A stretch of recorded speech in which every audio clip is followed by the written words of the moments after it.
You did, yeah. Mr. Foxkit was checking it on me. He was yelling from the other room. I was telling him that the stream was back. I did not die. Scared the crap out of us. Yeah, don't worry. It gave me a good time to just pause for a second.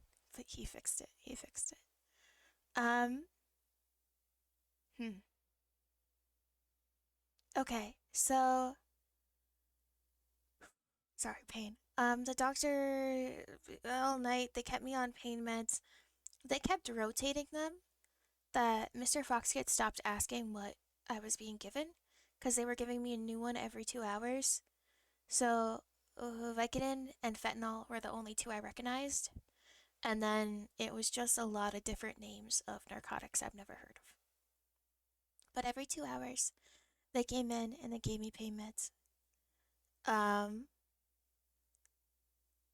every, like, very quickly, like, they did not leave me alone for long at any point. And then, and this point, I wasn't eating or drinking for 48 hours before I woke up in pain. So my body was really dehydrated. I wasn't eating or drinking. Um, then the next day, they're like, we want to keep you another day. And I said, very stupidly, if it's between me staying here in pain or me going home in pain, I'd rather go home in pain.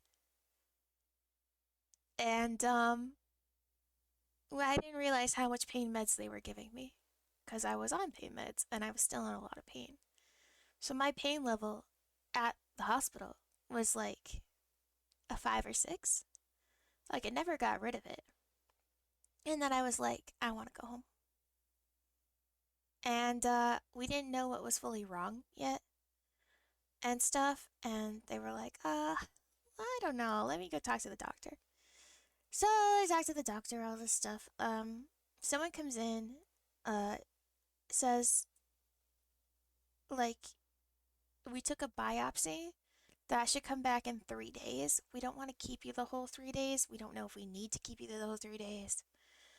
Um, but we don't really want to keep you the whole 3 days. And I was like, I don't want to be here the whole 3 days. I don't want to be here. Nuh-uh. Mm-mm. Not me. I don't want to be in this hospital bed. Um, so we get discharged.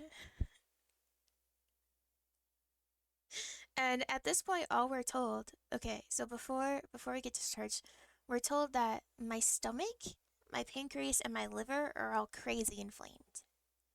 Like just bad inflamed. And that's all we're told. And then I'm described it as a sprained ankle.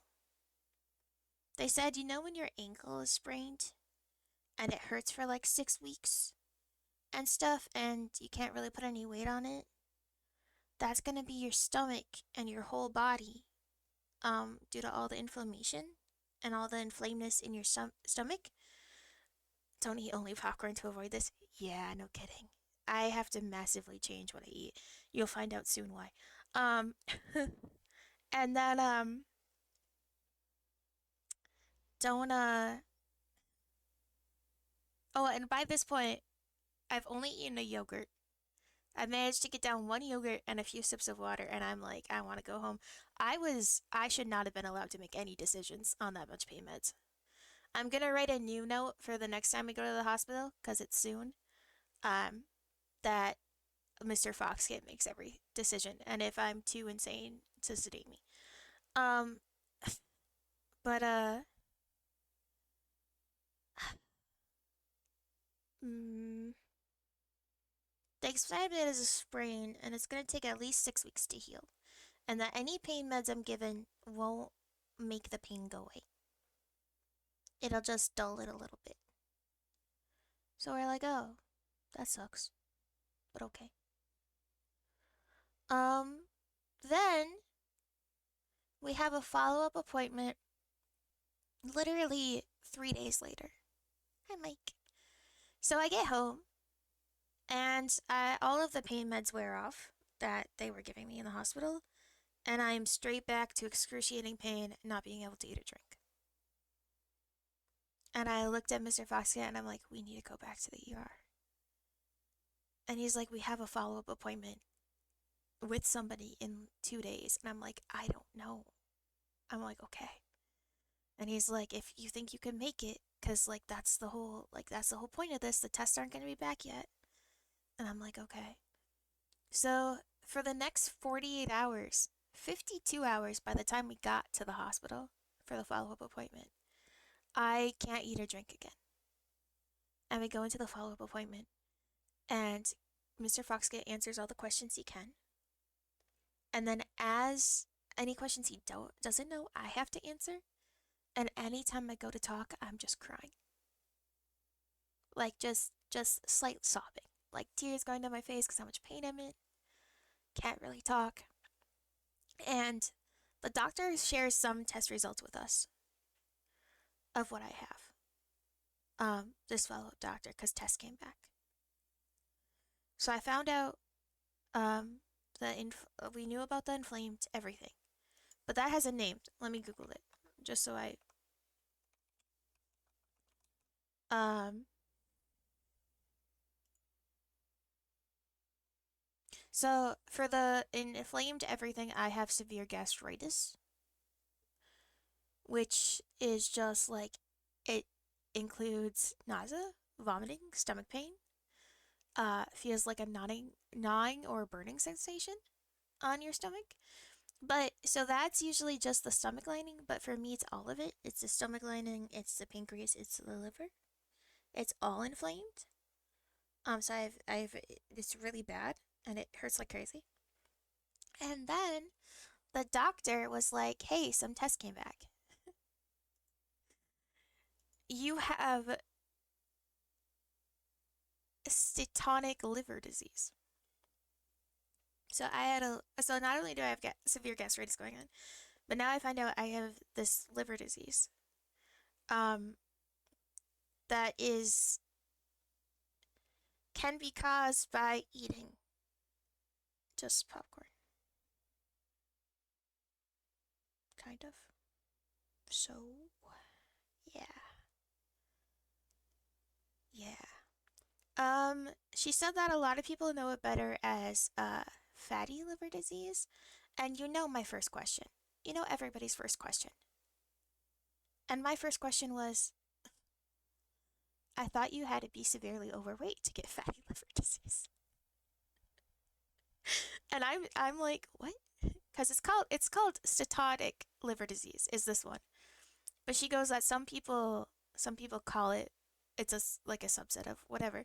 And she's like, no, a lot of lean people can get it too. And I'm like, that's stupid. So, it can happen with insulin resistance. It can happen with a lot of other stuff. Yeah, okay. Shirk, we're getting there. I have three things majorly wrong with me right now. We have so far diagnosed the stomach and the liver. Health issues aren't exclusive. Yeah, that was my fault, Mike, okay? I was ignorant to that. Why would you call it fatty liver disease if it's not fat based, okay? Just just let me have this. Just let me have this. I was in a lot of pain. I'm still in a lot of pain. Just shush it. Shush it. Shushy shush. I didn't know. Okay, I was naive. I didn't have these health issues before. Anyways, so I have stenotic liver disease. That's chronic until everything that caused me to get it gets fixed.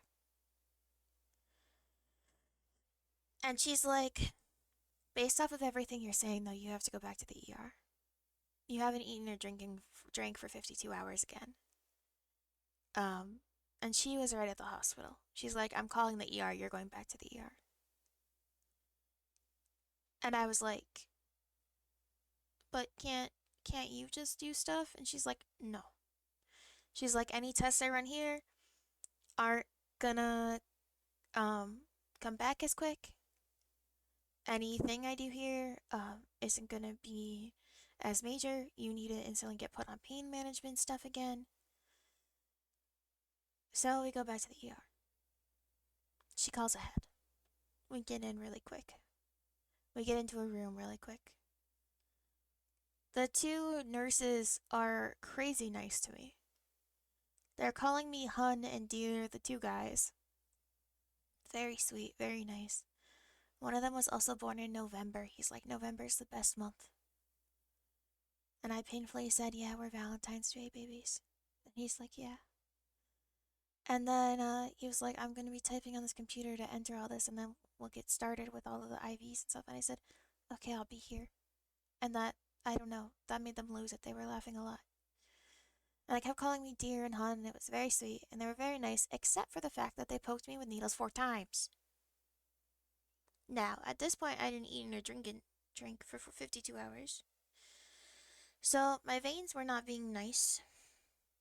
So they poked me on the right arm, right above where I had the IV in a few days ago. And they didn't even get out like half an inch of blood. Like not anything. And they were waiting. Like they were hoping the vein was gonna give them any blood. Doesn't help that I'm severely anemic. My blood is already stingy. I don't have enough oxygen in my blood to go around. So that's where the severe anemia is. And then so they're like, so then they go to my left arm and they poke a lot on my left inner arm where I had 2 blood draws the few days before and it's all bruised. And they start poking a lot and they're like, I'm just gonna poke him, but we're just gonna do a needle in between the bruises. And I was like, okay. And then he's like, unless I can use this really tiny vein down here. And he just traced my arm and picked one of the little tiny veins in my arm. And I said, do whatever you have to do. So then he poked the tiny vein in my arm and did this weird thing where like he poked it in and then started like pushing it. Like he was pushing the needle further in and like moving my arm upwards. And it hurt so bad. So bad. So freaking bad. And it's the worst bruised one yet. It's like bigger than a quarter and it's massively bruised. Um hurt really, really bad. Uh, he finally gets some blood out. Still not a lot. And then he puts in the IV there. He then hooks up fentanyl again and liquids or whatever the crap they are. And my arm is just killing me. It's just killing. It just hurts so much. And then he leaves. He comes back and says that there wasn't enough blood in the tests to do them, so they have to redraw more blood. So he picks my right wrist this time, my right hand, and he picks a vein on the back of my hand, one of my. Okay, so my hands and the back of my arms, like you can trace up my veins. I have like really pale skin, so you can see like the blue veins go up. So on my right hand, he flipped it over and had me make a fist, and then he picked one of the 4 veins. Yeah, and he picked one of those and then shoved a needle in it and got blood. Um, I'm very bruised on my arms and my my hands right now. I look like I've been pretty beat up. Um, so he gets blood from that. Q, worst panic attack of my life. He leaves. I look at Mr. Foxkit and I said, I have to go home. I have to go home. I can't be here. I have to go home. And I am panicking. Worst panic attack I've ever had. I'm like, I have to go home. I can't stay here. Everything hurts. My shoulders hurt. I don't want to be in a hospital bed for days again. I'm just in so much pain. And I'm like, I have to go home. And he's like, you can't go home. Like they're doing more tests. Something else is wrong with you. Um, they're doing more. And I'm like, I have to go home.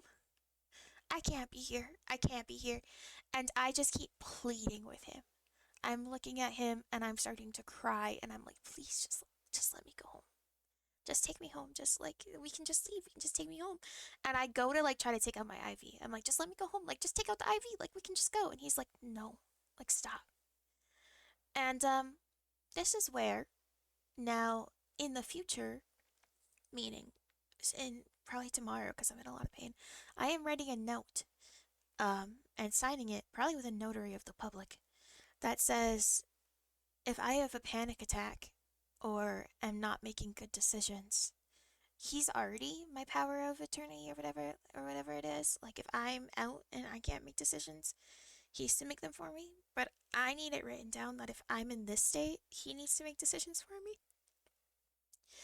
Because with all of the narcotics they were pumping into me and stuff and not being able to eat for 52 hours, I lost it. I needed to get out of the hospital. I needed to leave. So the doctor comes back and he goes, um, so we're gonna hospitalize you like we need to. And I'm like, no, no, I'm going home. And he looks at me and I'm like, I can't stay here. I can't be here. I have to go home. I have to go home to the cats. Like I can't be at the hospital again. I can't handle this. And he looks at me and he's like, okay, like if that's what you want, we'll discharge you. And he's like, I'll send you home for him. And he points at Mr. Foxgate to give you a bunch of stuff that we would have started giving you here. And I'm like, okay, all right. And as soon as like I'm shaking in the bed, like I'm like ready to go. I'm trying really hard not to grab my IV. Like I need to leave. I need to leave now, and I'm not okay. Not okay at all. Um the nurse comes back in and he's like, "So you're already leaving?" And I'm like, "Yep, gotta go. Like, come on, come on. In a lot of pain, gotta leave. I can't sit here another minute." And which was very stupid because at this point I haven't eaten or drank for 52 hours. There's no sign that if I just go home, that's gonna change. Because the first time I went home from being hospitalized, it didn't change, and I went back to not being able to eat or drink. So, um, anyways, he pulls out the IV. He gives us the discharge paperwork. I like try to leap out of the bed, crazy pain. Quickly take off the gown, throw my clothes on, and Mr. Fox gets like, "You're ready to go." I'm like, "I'm having a panic. Like, we're leaving. We're leaving."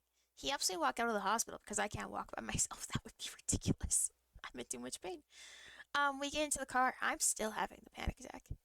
I continue to have this panic attack and residual panic attacks of freaking out like this for the next 24 hours.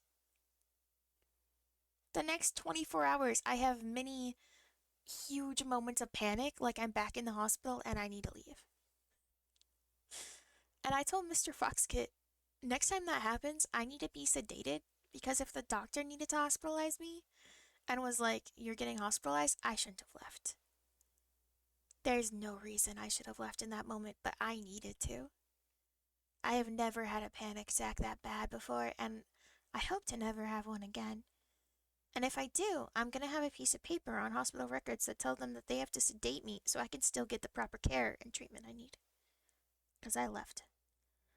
Um, so they left me. This doctor knew I shouldn't have left, so he prescribed a lot of meds that they would have given me in the ER. I mean, the hospital. And well, I guess you could say maybe from the ER to the hospital. I don't know. A bunch of stuff. So he goes and picks it all up. Um, and I start taking it like clockwork because I need to, or else I feel like I'm gonna die. Kind of like right now. I haven't talked this much since then, since before that. So I haven't had a full meal since before this all started. So like 2 weeks ago, I haven't eaten like a full meal since like November 2nd. Um, and I start giving all this stuff, like getting all this stuff. Mr. Foxy later that day gets a call, and they're like, "So a lot of tests came back, and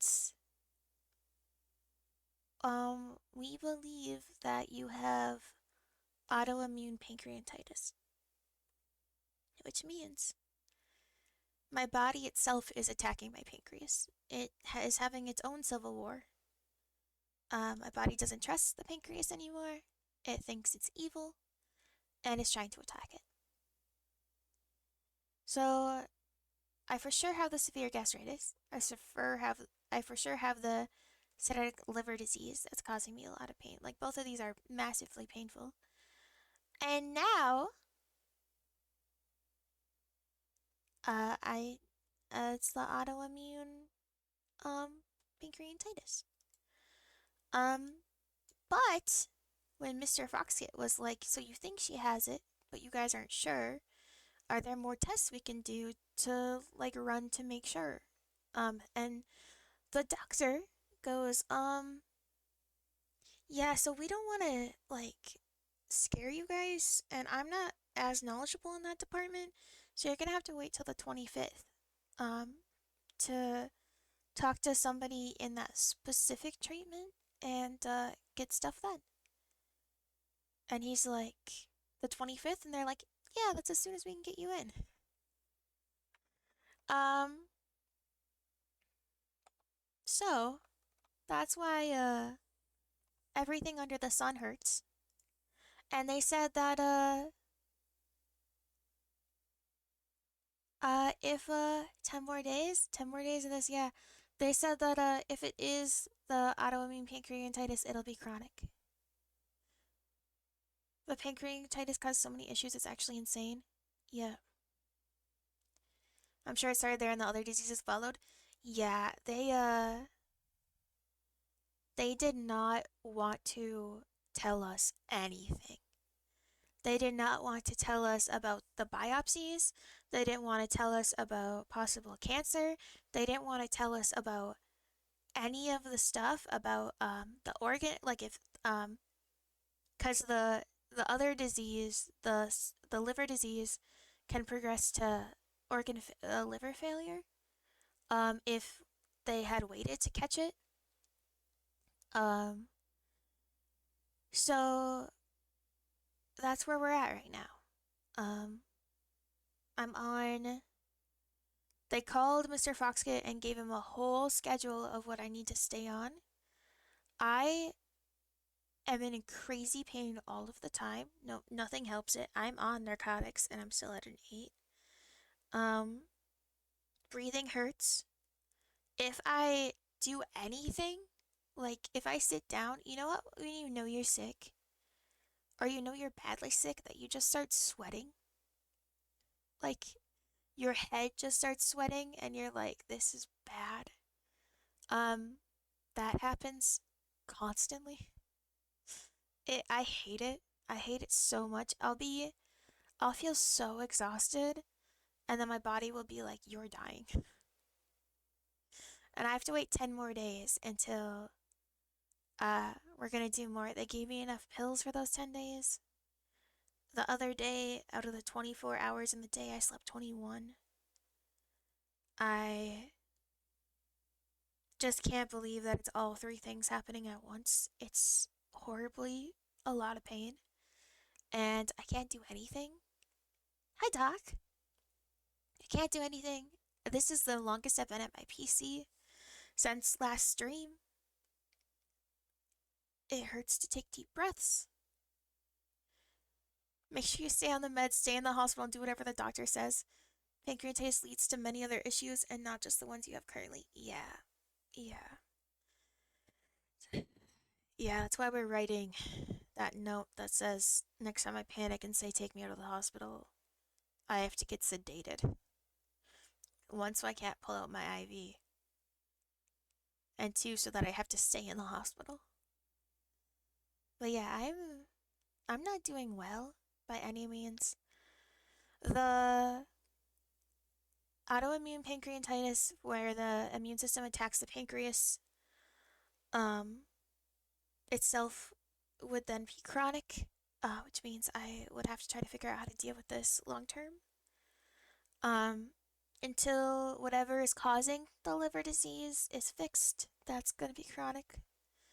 The severe gastritis should fix itself within 6 weeks unless the autoimmune pancreatitis and the liver disease is causing the severe gastritis, then that will also stay. And it's been an absolute blast for the week before my birthday. Just had an absolute fun time. Um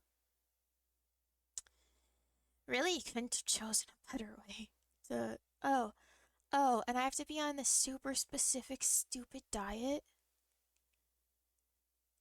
Like this stupid food thing. Don't worry, I'm never hungry anyways. But I can eat grapes. I'm basically on. If you look up a diet for liver failure, that's what I got put on. So, so that's what I'm allowed to eat. So I and a lot of it I can't eat. I tried to eat just some broccoli the other day, and I almost died. I I had to lay down in as still as I possibly could. But currently I eat. Oh, I found out I can't eat more than 16 grapes at a time. So that's exciting. My limit is 16, and then I get in way too much pain. But I have been eating grapes. Yeah, I can eat grapes. Um, and they're easier to eat. No Doritos, devastating. It's more devastating that I can not eat anything that I want to eat, like popcorn.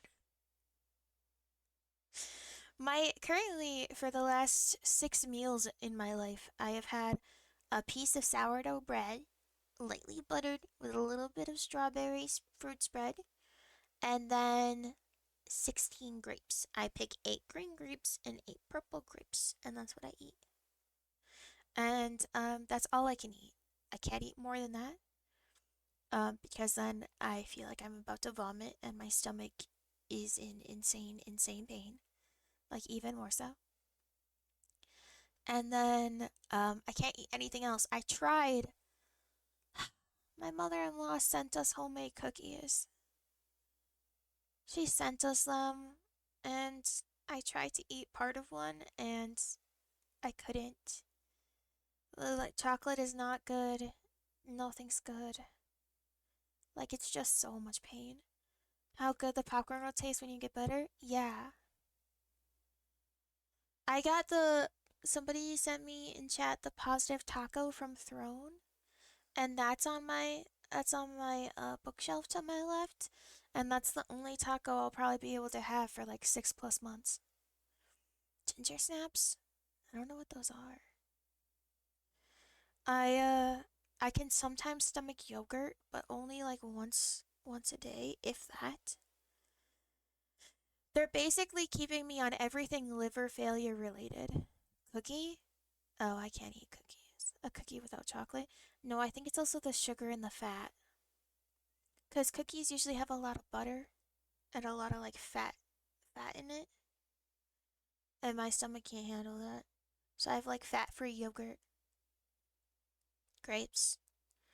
I have vegetable bags I can make in the microwave that I tried to eat the other day, and my stomach's not ready for that yet. I have been consistently being able to drink 2 bottles of water since being out of the hospital and OR a day, but that's it. I still can't drink more than that. Um, it just hurts too much. It like my whole from like so under breast level down to like belly button. That little subsection, I just gestured and it made my VTuber pop up. That subsection, to, and it wraps to like towards your like knees and your back, is just brutal. It just hurts. It just hurts so bad. So bad. And guess what? The second doctor, I forgot to tell you, tried to write this off as period. I wasn't on my period. Okay. First off, TMI, but I wasn't on my period. But the second doctor was like, "Is this just period cramps?" And I was like, "Yeah, yeah, buddy. I woke up out of a dead sleep at 2 a.m. and had to drive all the way here because of period cramps." Yeah, yeah. In my 27 years of living, I thought, man, this is definitely normal, the worst period cramps I've ever had.